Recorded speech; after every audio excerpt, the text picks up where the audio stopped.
Hello, listeners. Today, Ravi and Jam speak with Mike Bryson about a key piece in the energy transition, the power grids. Mike is Senior Vice President of Operations at PJM, the biggest regional transmission operator in the United States by capacity, peak demand, and people served. PJM clears hundreds of billions of dollars annually across energy, capacity, and ancillary service markets. Mike collects an impressive background, combining executive positions in PJM for more than 30 years, with his 10 years of military experience, including a Bronze Star for combat service. Ravi, Jose, over to you. Thank you, Ava, and welcome, Mike, to the Unlocking the Energy Trilemma podcast. Thank you. Thanks for having me. Appreciate it. Yeah, thanks, Jose. So let us start, Mike, asking you the same question that we asked to all our speakers. Is please share with us a fact or figure related with the energy trilemma and with the topic today, grids and RTOs. Sure. And what I'd like to just talk a little bit about with that factoid is the interconnection queue. There's been a lot of discussion about the interconnection queues across the entire United States. And particularly in PJM, we have already had more than 50 gigawatts that have cleared the queue. So they're ready for the next steps and getting on with getting built. And that's a pretty significant number, and a number I think we all should be paying attention to. Excellent. So do you believe that the PJM's current capacity market structures and interconnection processes need to evolve to better support such additions or dispatchable resources, given that there is a growing and shifting demand patterns? Do you believe that there needs to be some evolution to that? Yes, I think that all of these processes need some evolution going forward. So that's an easy answer to your question. But more specifically, if you look at capacity markets, we have been evolving the capacity markets to adapt to the mix and the pace of what's going on. I think one of the big things I'll point to in the capacity market evolution that really takes into consideration the transition is the ELCC, the effective load carrying capability, something we've introduced. And certainly there's been a lot of feedback about that, but I think it does a good job of reflecting the contribution and the growth of a lot of these resources in PJM. The queue as well, the interconnection queue. We went through a reform of the interconnection queue. I think those processes are showing to be very successful. The new FERC orders that are coming out about the queue are going to actually add some more evolution to that. Obviously, that's going to be under FERC compliance thing, but definitely evolution, I think, is an important part of our processes going forward. And Mike, you've mentioned the gigawatts in the queue, but we have, or you have a forecast to retire by 2030 a lot of generation, around 40 gigawatts, which is about 20% of the current capacity. And the summer peak is going to increase a lot. So how do you foresee the grid and the generation sources in the years to come? Yeah, and we've published a couple of updates about that. So it's on one side of the equation, we have retirements, and the retirements are based on policy.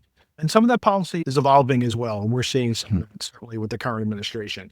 Some of it's based on economics. And we're also seeing that change a little bit based on some of the high capacity prices that you've seen. And so while we see a lot of retirements, we also see some of the announced retirements changing their mind. We see some planned retirements changing their mind. There's still some retirements out there, so we think it's still something we need to manage. On the flip side of that equation is the stuff that's coming in. As I mentioned, we still have a lot in the queue, but we have a lot that's has cleared the queue. And we also just introduced this concept and got a very positive FERC order called RRI. And the idea there is, are there some, we're going to call it near shovel ready projects that we can have some reliability attributes that we can get on the system much faster. And we got a lot of participation in that. So hopefully that's going to help with both sides of the equation. But in the middle is really what you mentioned, Jose, is load growth is exceeding what we've experienced probably in 20 years, largely due to data center, some due to onshore and just some residential load growth, but a lot of it obviously is due to the data center load growth. And given the rising demand forecasts, are there any concerns about resource adequacy in the near future? Do you believe that some of these coal plants that were scheduled to retire perhaps may be called upon to run for a few more years to provide the grid reliability that you need? Yeah, definitely resource adequacy. If you asked me what was the thing that keeps me up at night, resource adequacy over the next couple of years is really because we do have the balance of things are retiring faster than they're coming on board. And so we have to manage that. Now, we've been talking to generators that have plans to retire. We actually, you're probably familiar with some of the Talon units down in the Baltimore area, about 1,800 megawatts that we have asked to stay on for a couple of years while we get Is that transmission Brandon up. Shores? Brandon Shores Brandon. and Wagner. Yeah. They're in a particularly sensitive area of the system. It's right outside of DC and Baltimore. The Key Bridge is in that area. There's a lot of transmission work that needs to be done as well. We're definitely going to be working with resources. And also, you may see the Trump administration even push the coal in a direction to try to stay longer. I don't know that we're going to see any new coal anymore, but if we can just hold on to some of the coal a little bit longer till we get the renewables on the system and operating and some of this new generation, that would be good. You've mentioned that data centers. PJM holds the largest concentration of data centers in the world, and it means 25% of national data center load, probably. How do you see their impact in the grid and the behind the meter supplies with data centers? Sure. Like you said, data center load growth, we've been working with it for a couple of years now. It started very heavy in the Virginia area. We're seeing it probably in 5 or 6 concentrated areas across the PJM system, but still growing a lot in Virginia. And combination of things, getting transmission built to serve the load, if they're even without a resource adequacy issue, but in some places, there's not going to be enough generation to serve the load too. We've had a couple different models on the system, some of it a co-located load model, which I think most of the load is starting to see that maybe that's just a transitional model and not a long-term model.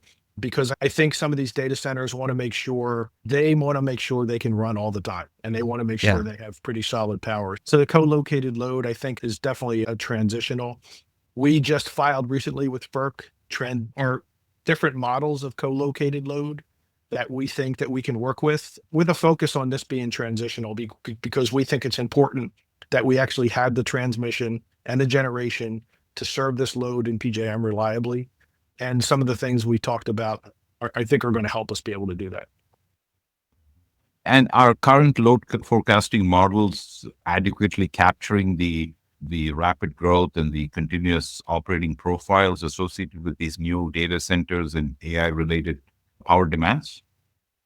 It is one of the challenges that we're working with. Are we adequately capturing it? And so if you think about the load forecast, if you under forecast, you're going to create a reliability issue. If you over forecast, you're going to create stranded assets that customers are paying for. So it's really important that we are as close to accurate as possible. So we've been working with our transmission owners and with the data center coalition, all the different data centers, to say, how do we get that model very accurate? And there's a lot of really valid reasons for why it can come in higher or lower. But what we would need to do is figure out what all those issues are and get really close to trying to be as precise as we can for that data center load out into the future. We definitely see it materializing down in the Dominion area, Virginia area. We've seen the load that we have forecast come onto the system, and that load is being served. And Mike, if you see the capacity mix in PJM is still, say, quite fossil, let's say, plus nuclear, so it's very dispatchable. How do you foresee the entrance of renewables? Is just like a complement, or do you really think, despite of the new administration, that this is, let's say, this is going to be a replacement of these fossil fuels? Yeah, I'm in the complement school of thought, which is, I think we need all of it. I think that there's a lot of benefit to renewables. For one is the operating cost of renewables. Obviously, the clean aspect of it is really important. So it helps with the sustainable and affordable piece of it. And I think for that reason, it's really important. But we just need to make sure that we have the right reliability attributes across all of the fleet. But we've been working on what do those reliability attributes look like. But things like reactive support, voltage support, frequency support, all those aspects that are really important for the grid just to operate reliably. And so I think what we're going to see is the amount of megawatts that are on the system available from an energy perspective will be much more than 100%. But the amount that we need for a peak is going to be closer to our load forecast plus our reserve. And so we'll have the ability to be able to operate during normal times with a lot of renewables, but we will have those other resources during stress times. And so then it's important that we make sure that our market price signals incent that other kind of generation to stay around and maybe run less, things like gas and oil, things like that. Because it seems we forgot that the name of the game is really energy security. Yes. That's true. Energy security is important. When we look at the peak days, there's not that many of them. There's more of them throughout the year. In the winter, we have one or two winter peak days. In the summer, we'll have one or two. During the shoulder months, when we take outages, and a good example is today. Today, we're sitting with, it's a little bit colder in PJM. It's for April unseasonably. So we're probably getting about 100,000 megawatt load. That's not an unreasonable load. But we have 60,000 megawatts of generation outages that are trying to do all the work that they need to do to be ready for the summer or winter. So all of a sudden, you're at summer peak operating conditions. And so you need to manage that all year round. And so having some of those gas resources and battery resources on the system are going to be really important. Mhm. Mike, one of the things that we've been hearing from the market is the long lead times related to a lot of the natural gas capacity, primarily simple cycle and some combined cycle units that are scheduled to come online, coupled with higher interest rates, perhaps some permitting challenges, some long construction timelines. So how do you, and obviously you forecasted that some of these are going to impact our system load in the years to come. How do you keep track of ensuring that these announced projects will really happen and not get delayed any further? And what are typically the backup plans in case they get delayed or just fall off the radar? Yeah, it's a really good question. And it probably gets to my closing question too. But we got to make sure that we keep the stuff around we have now until the new stuff is on and operating. I think that's a really important principle. Is we have a lot of places where at the expectation of new resources, we've retired old resources. And then there's a gap of maybe a couple months, but in some cases, a couple years where the resources aren't there. The New Jersey offshore wind is a really good example. They put a lot of policies in place to get the offshore wind built, and they went all in. They committed to funding it, but then they put policies in place to retire thermal stuff. And now the offshore wind got canceled and the other stuff has left the system, and it puts you in a deficit. We have to make sure that we're keeping the legacy stuff around until the new stuff is operating and on the system. And that'll help us close that gap. And Mike, California and Texas or ERCOT are collecting nearly 100% of the energy storage, battery energy storage in the US. How do you see PJM with energy storage, or particularly battery energy storage? Is this something that it will be helpful, another complement on the grid, or It's something? storage will definitely be helpful. I think we have very low penetration of storage, a couple hundred megawatts. Most of it is in our regulation market. And frankly, it's because if you think about the cost of new entry, which is the foundation of our capacity market was, the last cleared price was $270 a megawatt day. The cap that we settled on with the Shapiro administration is about $325 a megawatt day. Cost of new entry for a battery is upwards of $600 a megawatt day. So there's a disconnect there. And that disconnect may have to be filled by state policies or state funding of some of those resources. And then there's also a gap that we've heard about the way you operate and run batteries on the system. And so both of those pieces we're taking a look at is what are the things that we may be able to do to either help states get batteries on the system, knowing that maybe the capacity market isn't going to fully fund those projects, and help them be able to operate in a way that they're confident they can make up their costs in our markets. Excellent. And do you see, if you were to look back 12 months and compare today's market scenario from what it was 12 months ago, what do you think is the biggest change, both in terms of market requirements and perhaps policy?